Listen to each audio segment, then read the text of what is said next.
YouTube ചാനലിലെല്ലാം. അപ്പം നമ്മളിന്ന് നമ്മുടെ സ്വന്തമായ ഫ്രീ ഫയർ ആണ് കളിക്കുന്നത്. ഞാൻ ഒരു ഫ്രീ ഫയർ പ്രേമിയാണ്. പക്ഷെ ഞാൻ ഇനിയിപ്പോൾ കളിക്കുന്നത് ഫ്രീ ഫയറിലെ തന്നെ ട്രെയിനിങ് ആണ്. ആ ട്രെയിനറൊന്നുമല്ല, കണ്ട ലുക്കൊക്കെ നോക്ക് ഗൈസ്. നമ്മുടെ സ്വന്തമായ ഹൂ ഈസ് ദാറ്റ് വോൾഫ്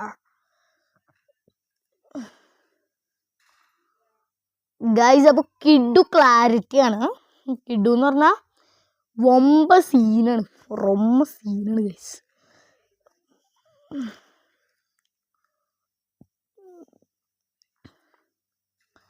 ഞാൻ ഓൾറെഡി ഒരു 12 കില്ലെടുത്ത് വെച്ചാണ്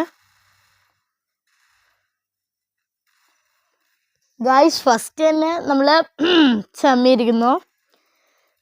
സെക്കൻഡ് ട്രയൽ.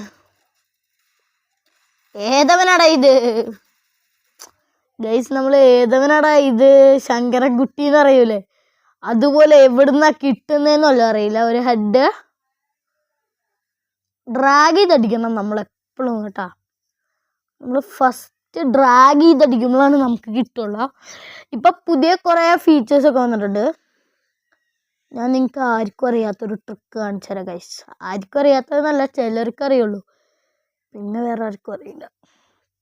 ദേ, ആ കുരിപ്പ് ഇവിടെ വിളിക്കാനുള്ള പ്ലാനാണ്. ആ കുരിപ്പിൻ്റെ പ്ലാൻ അങ്ങ് നശിപ്പിച്ച് കൊടുത്തു നമ്മൾ. ഫസ്റ്റ് നമ്മൾ ഗ്ലൂ വാൾ എടുത്തിട്ട് ഓപ്സ്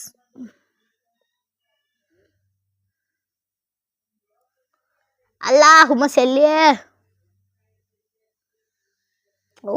ഗൈസ്, അപ്പോൾ നമ്മൾക്ക് ഉള്ളത് ചമ്മാനുള്ളതാണ് എല്ലാം. ചാൻസ് ഒന്നും പറയുന്ന പോലെ അവൻ്റെ തലയ്ക്ക് ഇങ്ങനെ നോക്കിയൊന്നാ കൊടുത്തോണ്ടല്ലോ.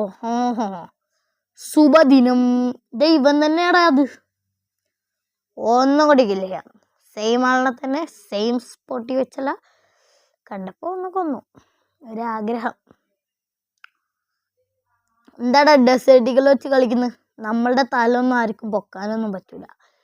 അത് ഇതുവരെ കേട്ടാ. ഓഹ് ഗൈസ്, ഇത് തലയല്ല ഇത്. വാവ്, നമ്മളെ തന്നെ കൊന്നിരിക്കുന്നു. ദുഷ്ടനായ ആൾ. കുരിപ്പ് വുൾഫ്രൈ. ഇവിടെ ഫുൾ അവൻ്റെ റെഡ് കിട്ടി. ഫുൾ റെഡ് ആയിരുന്നത് ഗൈസ്. ഇതെന്തൊട്ട് ഭ്രാന്തടിക്കുന്നുണ്ട് ഗൈസ്. പ്രോ പ്ലെയർ ഇങ്ങനെയാണെങ്കിലും, പക്ഷെ ഞാൻ പ്രോ പ്ലെയർ അല്ലാന്ന് എനിക്ക് എങ്ങനെ പറയാൻ പറ്റുക ഗൈസ്? വെറുതെ അണ്ണാക്കി